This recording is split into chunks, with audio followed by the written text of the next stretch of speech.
A long time ago, Americans had nothing to worry about. There weren't shootings. People didn't steal to satisfy their drug habits. You didn't get punched for expressing your political beliefs. Kids, believe it or not, we used to be able to stay out after dark and our parents didn't really have to worry about us at all. Now, you don't ever see kids outside at all. Part of that's because kids are lazy and they stare at their phones all day. But a lot of that's because parents are worried about crime. Anyways, we could go on and on about that, but we won't. This video is about safe places and safe cities. The places in America where you can walk around safely in. That's exactly what we're going to do for this video. Safely walk through the safest cities in our country, one by one. So, get ready to let your guard down. These are the safest cities in America for 2020. Wow, look at this street. So safe, not a single letter of graffiti, no trash, no attitude. I bet there hasn't been a gun fired on this street once. Fireworks or gunshots? Those would definitely be fireworks around here. This is Glendale, California. This is nowhere near the ghetto hoods of Los Angeles, although it is in Southern California. Remember the movie E.T.? That's sort of what Glendale is like. There were a total of 202 violent crimes here last year, and there was one murder here during a drive-by shooting at a restaurant. It was apparently tied to an Armenian gang, but that's it. Glendale has just over 200,000 people, and you can see the breakdown of the type of violent crimes here. Let's compare Glendale to our nation's most dangerous city, Memphis, Tennessee, to kind of put things into perspective. In Memphis, the population is 3 times as large, but there have been 6 times as many violent crimes, including 186 murders to Glendale's 1. And look at all the property crimes in comparison to Glendale. That'll set the tone for the rest of this video. Our next safest city is Allen, Texas, a Dallas suburb. We can walk around here pretty safely too. Now, this whole region up here north of Dallas is perhaps the safest region in the entire country for any area where there's actually a bunch of people. Allen has just over 100,000 people, and there were only 111 total violent crimes here last year. Most of those were assaults. There's only been 5 murders here in the last 20 years, which is awesome. Allen has a small town feel where sports, especially football, is the focus of community pride. While in cities like St. Louis, you might have a 1 in 20 chance of being the victim of a crime, here in Allen, that number is 1 in 1,200.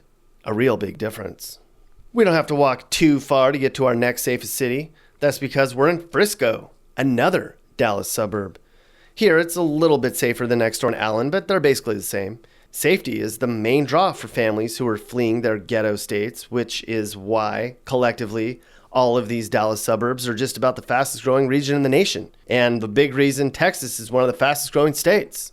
It's not too often that you see people roaming the streets with spray cans, baseball bats, and fireworks here. People in Texas just won't put up with it. Welcome to the very walkable at night Gilbert, Arizona, the 7th safest place you can live in America. Of course, Gilbert isn't as densely populated as nearby Phoenix is, so you'd expect a lower crime rate. But look at New Mexico and Alaska. There's hardly anyone in those states, and they're the most dangerous states in the country. As we'll discover later, it's not the number of people who live in a place which determines crime levels, it's the type of people. In Gilbert, you have a 1 in 1,200 chance of being the victim of a crime, which is crazy low, and it's getting lower too. Gilbert's also one of the fastest growing big cities in the U.S. Back in 1980, there were only 5,000 people here. Now there's 250,000 people here. We seem to be seeing a trend here so far. This whole out-of-control large cities thing that's sprung up this summer where police are quitting or being laid off and where citizens are allowed to do whatever they want, well, that's backfiring on community growth. People are sick of it. Some of our nation's fastest shrinking cities are our most dangerous, and our fastest growing cities are our safest. And you can bet that families who flee big, ghetto, dangerous cities to settle in places like Gilbert will never go back to those chaotic situations again. Back to Southern California we go, and not even for the last time. For all of the grief I give California, there's actually a lot of places here that are really safe. You just have to know where to look. It looks really safe here, so I think we can let our collective guards down. In nearby Los Angeles, 1 in 130 people is a victim of a violent crime. In Thousand Oaks, that number is 1 in 750. It's not just Thousand Oaks, though. This whole corridor here in western LA County and in eastern Ventura County has always been a great place to raise families. Most people have good jobs, the communities in this part of the state are invested in making their neighborhoods better, and the police are treated with respect. Thousand Oaks is the only city on this list that's not seeing a huge population growth. That's for two reasons. The main reason is there just isn't anywhere else to put homes in. It's surrounded by mountains which go up in flames every summer. But the other reason, people with scruples are leaving this state for various reasons. All the way across the LA basin is the desert community of Murrieta, located in Riverside County. You can walk around here at night and you won't hear sirens or loud parties or booms and bangs, just crickets and snoring. Violent crimes are the fourth lowest in the country, where you have a 1 in 250 chance of being the victim of even a basic property crime. In fact, most years, there's only a handful of violent crimes reported in the city limits at all. So you can bet Murrieta has a pretty bored police department, or at least a relieved police department. You probably aren't surprised to find an Idaho city on this list.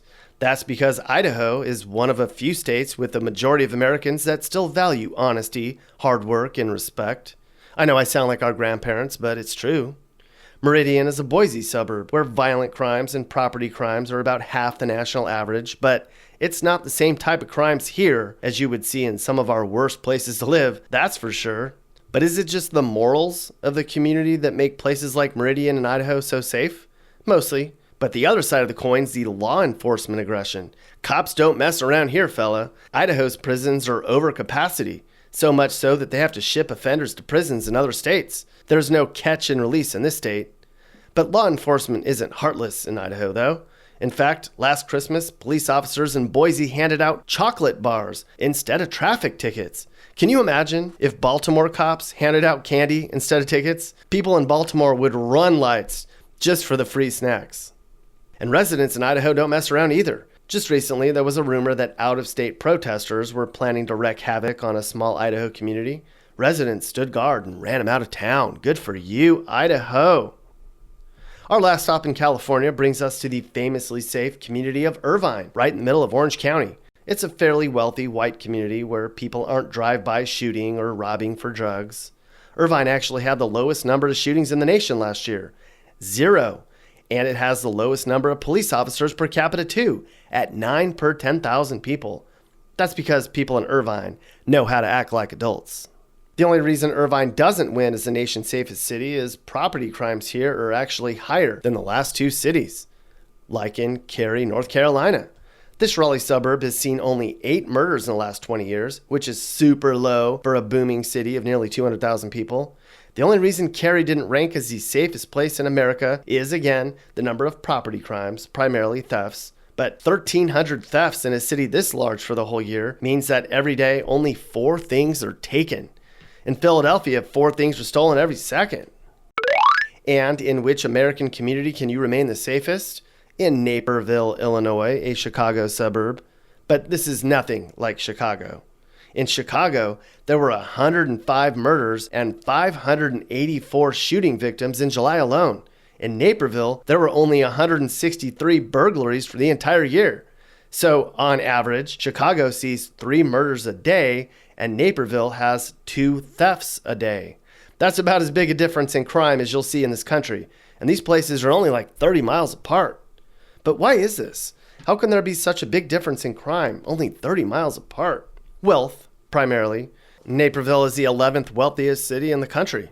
As a result, the schools are great, and there's parks and other amenities that make it peaceful. Even the public libraries are the best in the nation. Chicago, on the other hand, is a very poor place, so residents here are more desperate and frankly don't have a lot to lose. Every city we talked about today is a well-to-do community with wealth and success. Does not having money really make people violent? Yes. Research has shown that poverty and crime are closely correlated, and for a few reasons. The poor are more likely to have a mental illness. Poverty can lead to high levels of stress, which can lead to committing violent acts. The poor often only have access to bad schools, which sets them on a pathway to remain poor. Violent crime was going down in America before the summer of 2020, and there's a big debate about defunding the police. But the bigger issue isn't enforcing crime, it's addressing the income gap and trying to raise people out of poverty so they aren't incentivized to commit crimes to begin with. The end.